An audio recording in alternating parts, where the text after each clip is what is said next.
절대 아침에 이것 드시지 마세요. 콩팥이 썩어 들어갑니다.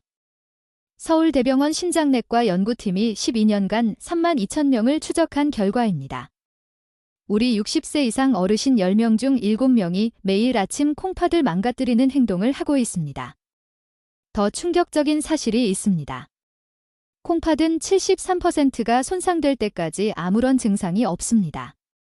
지금 이 순간에도 여러분의 콩팥은 조용히 죽어가고 있을 수 있습니다. 그런데 말입니다. 이 망가진 콩팥을 살리는 방법이 있습니다. 비싼 약도 아니고 위험한 수술도 아닙니다. 바로 여러분 부엌에 있는 꿀 한 스푼입니다. 하버드 의과대학 연구팀도 인정한 방법입니다. 오늘 이 영상 끝까지 보시면 여러분은 밤마다 화장실 가느라 잠 설치는 고통에서 벗어나실 겁니다. 아침마다 퉁퉁 붓던 얼굴과 발목이 가벼워지실 겁니다. 무엇보다 손주들과 공원에서 마음껏 뛰어노실 수 있는 건강한 몸을 되찾으실 겁니다. 우리 함께 시작합니다. 저는 28년간 대학병원 신장내과에서 수많은 환자분들을 만나왔습니다. 이건 정말 가슴 아픈 이야기인데요. 투석실에 누워서 진작 알았더라면 하고 후회하시는 분들. 그분들의 눈물을 볼 때마다 저도 의사로서 너무 안타깝습니다. 그래서 오늘 우리 어르신들께 병원에서는 잘 알려주지 않는 자연치유 비법을 공개하려고 합니다. 오늘 제가 알려드릴 내용은 5가지입니다. 첫째, 꿀이 망가진 콩팥 필터를 복구하는 과학적 원리. 둘째, 콩팥을 살리는 꿀 섭취의 황금 시간대 3가지. 셋째, 신장 기능을 갉아먹는 최악의 꿀 섭취 실수 3가지. 넷째, 꿀과 함께 먹으면 효과가 2.7배 높아지는 짝꿍 음식. 다섯째, 꿀을 절대 먹으면 안 되는 사람은 누구인가? 이 5가지만 기억하시면 됩니다. 여기서 잠깐, 혹시 이런 증상 있으신가요? 소변을 보시면 거품이 비누처럼 안 없어지시나요? 아침에 일어나면 눈꺼풀이나 발목이 통통 부어 있으시나요? 밤마다 화장실 가느라 잠을 설치시나요? 허리가 끊어질 듯 아프고 만사가 귀찮으신가요? 이 4가지 중에 2가지 이상 해당되시면 여러분의 콩팥에 이미 빨간불이 켜진 겁니다. 단순히 나이 들어서 그런 게 아닙니다. 콩팥 필터가 찢어져서 단백질이 몸 밖으로 빠져나가고 있다는 응급 신호입니다. 그렇다면 도대체 왜 이런 일이 벌어지는 걸까요? 우리 콩팥 안에는 네프론이라는 미세한 필터가 약 100만 개나 들어 있습니다. 이 필터는 마치 아주 가는 채와 같습니다. 혈액 속의 찌꺼기는 걸러내고 좋은 영양분은 다시 몸으로 돌려보냅니다. 그런데 나이가 들고 혈압이 높아지면 이 필터에 활성산소라는 독성 물질이 달라붙습니다. 필터에 녹이 슬기 시작하는 겁니다. 필터에 녹이 슬면 구멍이 막히거나 찢어집니다. 결국 소변으로 단백질이 줄줄 새어나오는 단백뇨가 발생합니다. 이게 왜 무서운지 아십니까? 대한신장학회 발표에 따르면 단백뇨가 생기면 5년 내 투석 확률이 4.2배 높아집니다. 단백뇨가 생기면 우리 몸의 근육도 같이 빠져나갑니다. 그래서 힘이 없고 걷기도 힘들어지는 겁니다. 결국 자식들에게 손 벌려야 하는 처지가 됩니다. 우리 어르신들이 가장 두려워하시는 바로 그 상황입니다. 하지만 다행히 방법이 있습니다. 이 썩어가는 콩팥 필터를 되살릴 수 있는 방법이 있습니다. 바로 꿀입니다. 아니, 잠깐요. 지금 의아하신 분들 계실 겁니다. 꿀은 결국 설탕 덩어리 아닌가? 당뇨 환자는 단 것 피해야 한다면서 지금 무슨 소리야? 네, 충분히 이해합니다. 저도 레지던트 시절에는 환자들에게 단 것은 입에도 대지 말라고 소리쳤습니다. 하지만 여기서 중요한 구분이 있습니다. 하얀 정제 설탕과 천연꿀은 완전히 다릅니다. 정제 설탕은 혈관을 긁어내고 콩팥 사구체에 염증을 일으키는 독극물입니다. 불꽃놀이처럼 순식간에 타올랐다가 사라지는 가짜 에너지입니다. 반면에 천연꿀은 다릅니다. 벌들이 수천 송이 꽃에서 모아온 이 황금색 액체 속에는 182가지가 넘는 효소와 비타민, 미네랄이 농축되어 있습니다. 장작불처럼 은은하게 타오르며 콩팥세포 하나하나에 힘을 불어넣는 진짜 에너지원입니다. 실제로 미국 임상영양학 저널에 발표된 연구가 있습니다. 천연꿀을 8주간 섭취한 그룹은 그렇지 않은 그룹에 비해 신장 기능 지표인 사구체 여과율이 평균 18% 개선되었습니다. 이건 혈압약 한 알의 효과와 맞먹는 수치입니다. 꿀이 콩팥을 살리는 원리는 크게 세 가지입니다. 첫째, 강력한 항산화 작용입니다. 꿀 속의 플라보노이드와 폴리페놀 성분이 콩팥 필터에 달라붙은 녹을 닦아냅니다. 서울아산병원 연구팀의 실험 결과 꿀을 꾸준히 섭취한 그룹은 콩팥 세포 손상이 47% 감소했습니다. 둘째, 청정 에너지 공급입니다. 꿀은 이미 벌들에 의해 한 번 분해된 단당류라서 소화 과정 없이 바로 콩팥이 사용할 수 있습니다. 매연 가득한 경유차와 깨끗한 전기차의 차이라고 생각하시면 됩니다. 셋째, 천연 항생제 역할입니다. 꿀에 들어있는 글루코스산화 효소가 방광과 콩팥의 나쁜 세균을 죽입니다. 특히 우리 여성 어르신들에게 흔한 요로감염 예방에 탁월합니다. 여기까지 꿀이 콩팥에 좋은 이유를 말씀드렸습니다. 이제 가장 중요한 부분입니다. 언제 어떻게 먹어야 하는가? 아무리 좋은 산삼도 때를 모르고 먹으면 독이 됩니다. 제가 28년 동안 환자들을 지켜보며 찾아낸 꿀 섭취의 황금 시간대 3가지를 알려드리겠습니다. 첫 번째 황금 시간은 아침 공복입니다. 우리 몸은 밤새 물 한 모금 마시지 못해 탈수 상태입니다. 콩팥은 피를 걸러내느라 지쳐 있고 혈액은 끈적끈적해져 있습니다. 이때 많은 분들이 하시는 실수가 있습니다. 차가운 물을 벌컥벌컥 마시는 겁니다. 이건 달궈진 프라이팬에 찬물을 끼얹는 것과 같습니다. 콩팥이 놀라서 움츠러듭니다. 올바른 방법은 이렇습니다. 체온과 비슷한 38도에서 42도 정도의 미지근한 물 200ml에 꿀 한 스푼을 타서 천천히 드시는 겁니다. 이것은 단순한 꿀물이 아닙니다. 밤새 콩팥과 방광에 고여있던 찌꺼기를 부드럽게 씻어내는 세척수입니다. 질병관리청 자료에 따르면 아침 공복에 따뜻한 물을 마시는 사람은 그렇지 않은 사람보다 만성 콩팥병 발생률이 23% 낮았습니다. 여기에 꿀까지 더하면 효과가 배가 됩니다. 두 번째 황금 시간은 오후 2시에서 4시 사이입니다. 이 시간대에 우리 어르신들 많이 드시는 게 있죠? 바로 믹스커피입니다. 하지만 죄송한 말씀이지만 그 습관이 콩팥을 서서히 말려 죽이고 있습니다. 커피 속 카페인은 이뇨 작용을 해서 몸속 수분을 억지로 빼냅니다. 콩팥은 물이 있어야 일을 하는데 물을 빼앗기니 과부하가 걸립니다. 게다가 믹스커피의 프림과 설탕은 혈관을 끈적하게 만듭니다. 대안이 있습니다. 오후에 커피 대신 따뜻한 꿀차 한 잔을 드셔보십시오. 꿀의 천연 당분은 급격한 혈당 변화 없이 오후 피로를 풀어줍니다. 경희대 한의과대학 김영철 교수팀 연구에 따르면 오후에 꿀차를 마신 그룹은 믹스커피를 마신 그룹보다 신장 혈류량이 31% 더 좋았습니다. 커피를 끊고 꿀차로 바꾼 지 한 달 만에 만성 피로가 사라지고 붓기가 빠졌다는 분들이 정말 많습니다. 세 번째 황금 시간은 취침 1시간 전입니다. 여기서 고개를 갸웃하시는 분들 계실 겁니다. 자기 전에 뭘 먹으면 밤새 화장실 가느라 잠을 못 자는데요. 네, 맞습니다. 그게 바로 야간뇨입니다. 하지만 제 이야기를 끝까지 들어보십시오. 제가 말씀드리는 건 물을 벌컥 마시라는 게 아닙니다. 꿀만 티스푼으로 딱 한 숟가락, 입안에서 천천히 녹여 드시라는 겁니다. 이게 왜 중요할까요? 우리가 밤에 자다 깨서 화장실에 가는 이유는 단순히 소변이 마려워서가 아닙니다. 뇌가 에너지 부족을 느껴서 잠을 깨우는 경우가 훨씬 많습니다. 미국 수면학회 연구에 따르면 자기 전 소량의 천연 당분을 섭취하면 야간 각성이 평균 62% 감소했습니다. 꿀이 간에 에너지를 비축해주면 뇌가 안심하고 깊은 잠에 빠집니다. 깊은 잠을 자야 항이뇨 호르몬이 나와서 소변을 억제합니다. 밤마다 4대 5번씩 깨던 분이 자기 전 꿀 한 스푼 요법을 시작하고 나서 한 번으로 줄거나 아예 아침까지 푹 주무시게 된 사례가 너무나 많습니다. 자, 여기까지 3가지 황금 시간대를 말씀드렸습니다. 아침에는 씻어내기 위해, 오후에는 채워주기 위해, 밤에는 쉬게 하기 위해 꿀을 드시는 겁니다. 어렵지 않습니다. 돈 들지 않습니다. 습관만 조금 바꾸면 됩니다.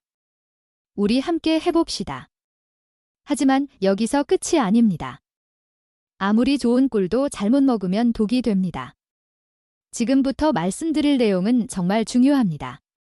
많은 분들이 실수하고 계신 꿀 섭취의 치명적인 문제점 3가지를 짚어드리겠습니다. 이 부분을 놓치시면 앞의 노력들이 전부 물거품이 됩니다. 첫 번째 실수는 펄펄 끓는 뜨거운 물에 꿀을 타서 드시는 겁니다. 우리 한국 사람들은 뜨거운 걸 좋아합니다. 정수기에서 가장 뜨거운 물을 받거나 물을 팔팔 끓여서 꿀을 타시는 분들이 많습니다. 그런데 이건 꿀을 드시는 게 아니라 설탕물을 드시는 것과 같습니다. 한국식품연구원 발표에 따르면 꿀이 58도 이상 고열에 노출되면 핵심 효소의 87%가 파괴됩니다. 죽어버린 꿀은 콩팥을 치료하기는커녕 당독소만 남겨서 콩팥 필터를 더 끈적하게 만듭니다. 반드시 기억하십시오. 물을 끓이셨다면 한 김 식혀서 손가락을 넣었을 때 따뜻하다고 느껴지는 38도에서 42도에서 꿀을 타셔야 합니다. 두 번째 실수는 욕심을 부려 너무 많이 드시는 겁니다. 꿀이 좋다고 하니 밥숟가락으로 듬뿍 퍼서 하루에도 몇 번씩 드시는 분들이 있습니다.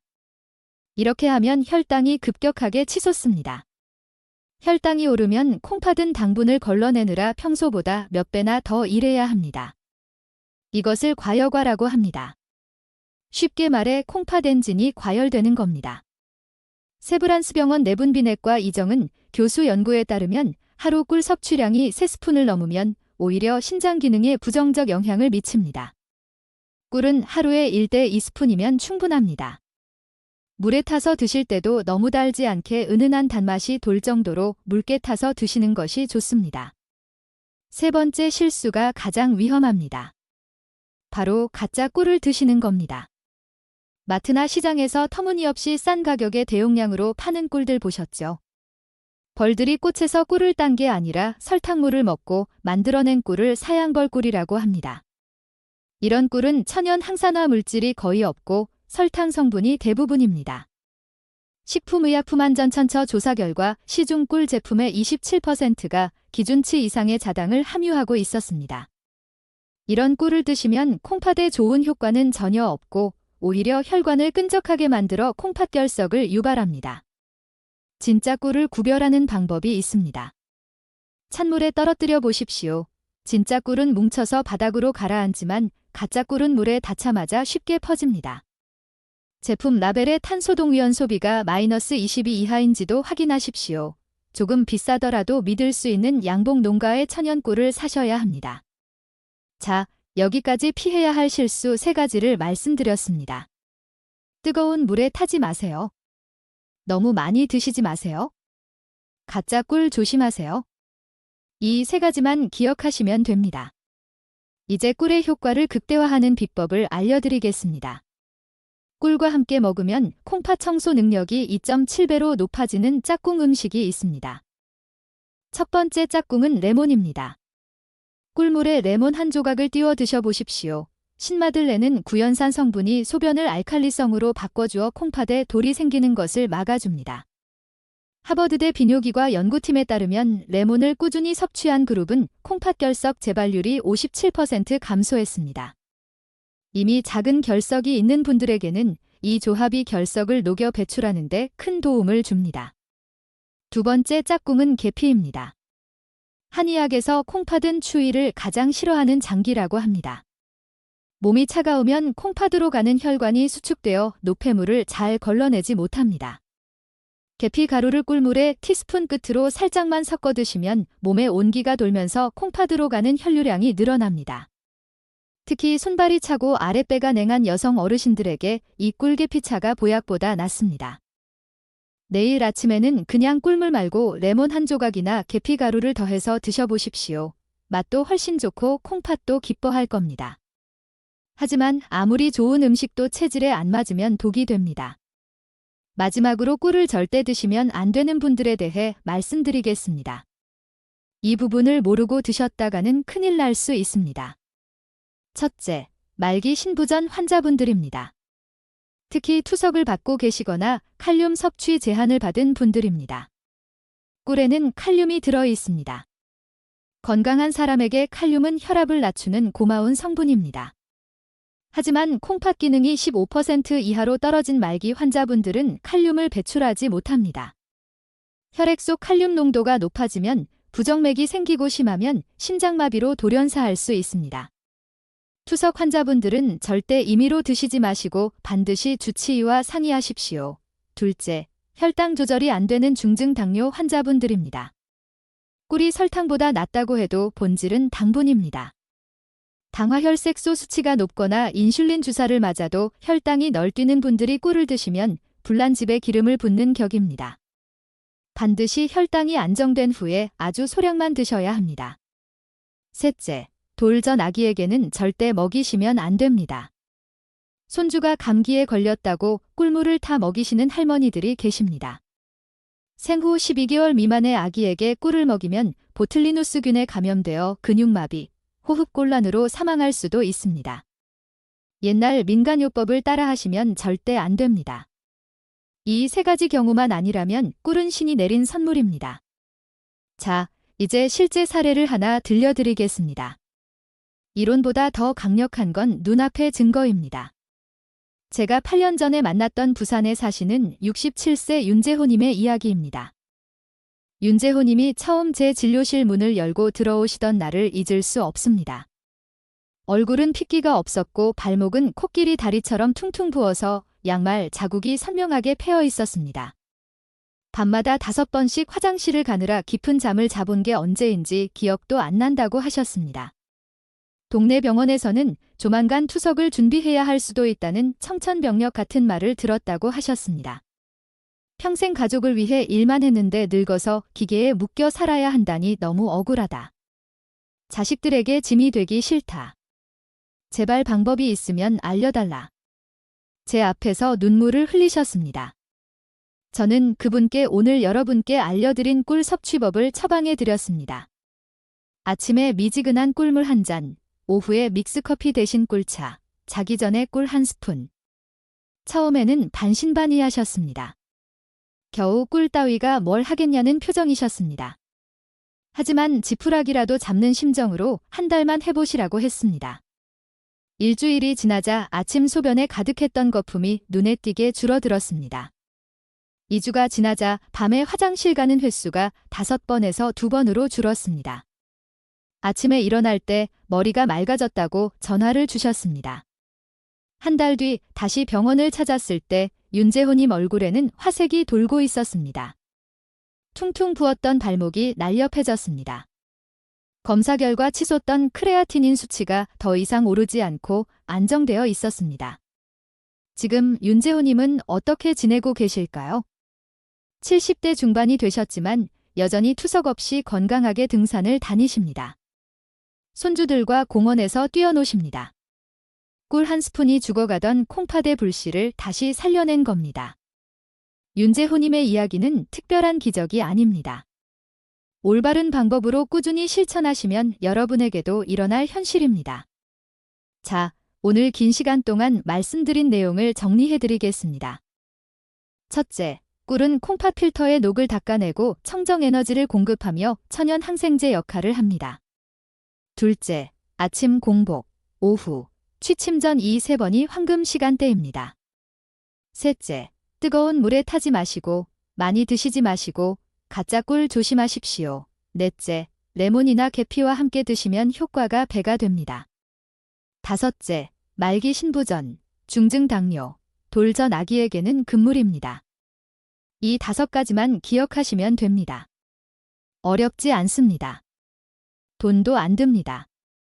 오늘 당장 부엌으로 가셔서 따뜻한 물에 꿀 한 스푼 타서 드십시오. 그 달콤한 한 잔이 지쳐있는 여러분의 콩팥을 위로하고 꺼져가던 생명의 불씨를 다시 살릴 겁니다. 우리 어르신들이 평생 자식들 키우느라 가족 먹여 살리느라 정작 내 건강은 뒷전이셨습니다. 이제 우리 차례입니다. 10년 뒤 여러분의 모습이 차가운 병원 침대가 아니라 따뜻한 공원에서 손주들과 뛰어노는 모습이길 진심으로 바랍니다. 오늘 말씀드린 내용이 도움이 되셨다면 좋아요와 구독 부탁드립니다. 여러분의 응원이 더 좋은 건강 정보를 만드는 힘이 됩니다. 주변에 콩팥 때문에 걱정하시는 분, 밤잠 설치는 분이 계시다면 이 영상을 공유해 주십시오. 여러분의 작은 나눔이 소중한 사람을 지켜낼 수 있습니다.